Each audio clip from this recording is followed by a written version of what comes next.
Okay, so now that you have read and looked at some of the links for how to learn music, and you've looked over your very first piece, I thought it would be great to hear some discussion about how other people learn music, since everyone is a little bit different, and as you've learned from your additional reading, that we all have very different learning styles. I, for one, am super visual and also super hands-on, so just listening to something doesn't help me as much as, of course, listening, but also watching and reading as I listen. So watching that music go by, looking at my score while I'm listening is enormously helpful for me and my learning style. Also, sitting down at a piano and playing my part is super helpful for me because, again, it's about being hands-on. If I just rely on listening alone, or just reading something alone, it's not as rich of a learning experience for me, and it doesn't happen as quickly maybe as I would like it to. So I have to really enrich my experiences when I try to learn something. How about you all? Do you know your learning styles? Yeah, for me, when I first get a piece of music, I sit and I listen to it because it is so beneficial to hear people's interpretations of that piece because they could be very similar, they could be very different. And then also, I go through my score and I just mark like crazy. Like I subdivide, hey, this is where, I need to breathe, and hey, this is, the quarter note goes here, and this accent goes here, and knowing that I have a visual kind of like guide on how to sing that piece before I go to a practice room and then start learning it. And then I sit with a piano and a metronome, and those two are my best friends, and I'll just sit there until I learn it. Mm-hmm. Yeah. How long does it take you about? Anywhere, I'd say for me to really learn a piece, I would say maybe about 3 to 4 days, just to really be able to feel confident about knowing that piece and knowing it really well before I go take it to a voice lesson or I go take it to somebody to listen to see how they feel about it. Yeah, that's good. Do you have to memorize things in your choir experiences? Yes. And how do you memorize? When I memorize, I just listen to it as much as possible and then sing it as much as possible.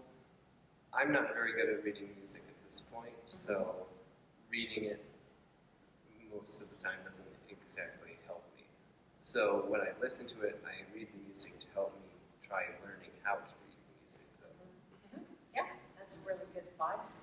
I think probably most of our people who are taking this class will be people who are pretty new to reading music, and that can be really intimidating to see all those lines. And often people think that reading music means that when you are singing, you're also saying or thinking the letter names on that staff, but we don't really do that, do we? We know them, we can name them, right? Just like when I look at the word, I look at a sentence, and perhaps the sentence has the word perseverate in it, let's say, a really big word. My mind doesn't go, oh, the P-E-R, right? I can, in fact, I've taken those tests where you can have some of the letters missing and still know what that is because you learn things like how your brain will kind of fill in the gaps for you. You learn where there are patterns. You learn those kinds of things. And reading music is the same way. When you see music going a certain way, and you can see kind of like looking at a heartbeat on a monitor, right? You see that topography, if you will. You can see the architectural design of that line, those lines.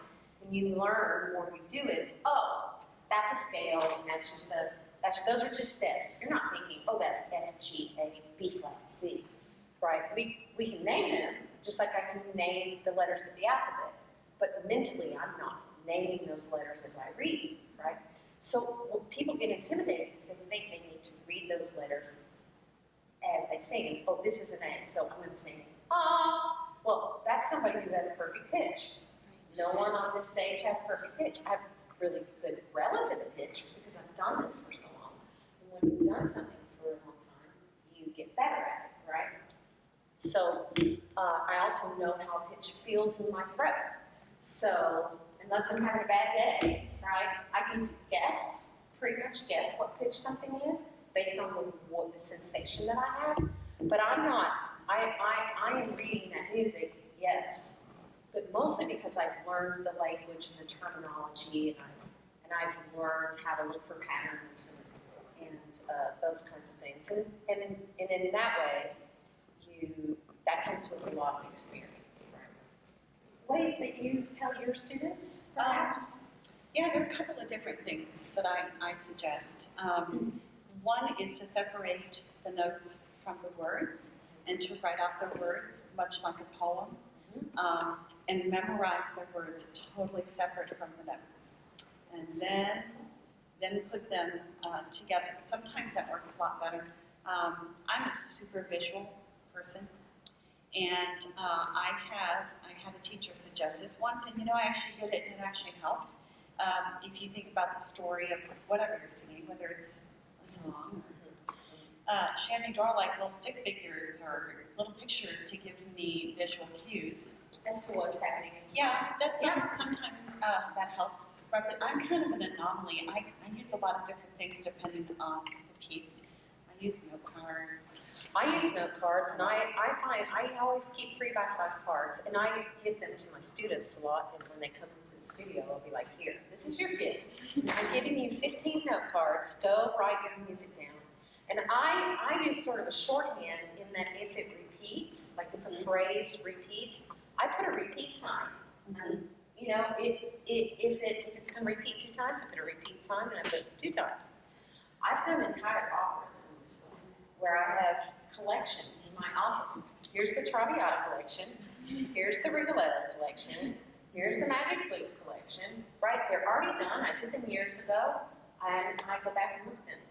Sometimes when I'm learning, say, a piece that's in a foreign language and it's kind of long, it doesn't have a lot of repetition, I'll try to memorize that text first, get that German or French in my mouth, and then I'll have somebody hold them, and I'll say, for every word that I know, scratch it out.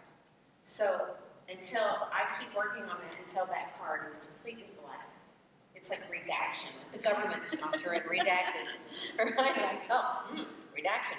So, and then when if I'm having a mental block, which we all get those occasionally about something, right? It always seems to happen to me more in French than any other language. But when you have that mental block, you can see, oh, that word. I've got 5 words left there that are not redacted. One's avec, one's whatever, and I can then remember those 5 words. And what order sometimes if they go in an order. Oh, it's avec, moi, aussi, those kinds of things. I can do kind of tricks like that to trick the brain to cooperate because learning music is hard. So, and unlike most instruments, we have to memorize ours, right? Everybody else in the pit, they all have music in front of them, but not the singers. And they're singing, dancing, and acting. So it's much more difficult, I think, for us. I like the idea of separating and saying it. Also, sometimes when you write things down on a say, a 3x5 card, you can also then intellectualize, oh, this repeats. Oh, these rhyme. When you're busy trying to memorize something, sometimes that goes over your head because you're so inundated with all the multitasking you need to do. And I say this a lot too.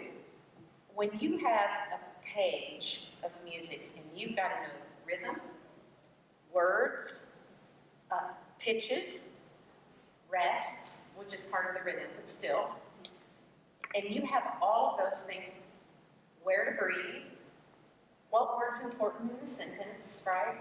Like it's not the, right? When you have those kinds of things happening on a page, the brain literally goes, okay, this is complicated, and I'm going to slow down and take my time with this, because this could be math. And I'm not good at that. So I'm going to slow down and really try to figure out what's happening here. But if I separate those elements, then the task becomes so much easier, right? once I have those words in me and they're basically memorized, I don't have to look at them on the page anymore. Now all I have to do is get my brain and my vision, all my visuals, to go only to the notes and rhythms. Or conversely, if I have those notes and rhythms memorized, and I can just sing ta ta ta ta ta ta ta ta, whatever, without looking at the music because I have that memorized, that part memorized, then all I have to do is look at the words. Memorizing one or the other first makes the job so much more easy. You think memorizing the words first is the easiest? It depends on what I'm doing personally. I think for a younger singer or someone who's not used to it, I think it helps them a lot to separate them and put them together. It just depends. For the note cards, I mean, that's an interesting, the idea of redacting, I'm going to use that. But also for note cards, one thing I do is I put a cue word on the front and then the rest of it on the back. So I learn those cue words down each line, and then when I see them, I follow with the line rather than just looking at the whole line. Because sometimes you can't think of the next line because you can't remember the first word. Right. Somebody gives you the first word and you're like, okay, it's this, right? And luckily for our purposes for this class, you're only singing in English. I'm not making you sing in French or German or Spanish or Russian or Czechoslovakian. So, as with most music majors, we sing in a lot of different languages. So, yay English, yay your native tongue. Although maybe you might be a student who's not, your first language is not English, and maybe this is harder for you. And you should email me if that's the case, and I can help you with some of those tricks for learning English. Anything else you can think of when it comes to learning music? I think separating the elements at first is very much an important part. What happens when you learn something incorrectly? It sticks with you forever. Wow, it's almost impossible to go back and fix. It is. What did they say? Like for every mistake you learn, you have to undo it by doing it correctly. How many times? It's like some ungodly amount. Like 45 times or something like that, So, it's not likely that you're going to learn the words incorrectly when they're words. But notes and rhythms, that can be something that you can easily learn incorrectly. So yes, tapping that toe, right? Knowing where the beat is, using a metronome, and listening will be the things that will help you narrow your chances of learning something incorrectly in terms of a note or a rhythm. So, okay, if you have any questions or if you're struggling, please contact me. Just send us an email. Thank you.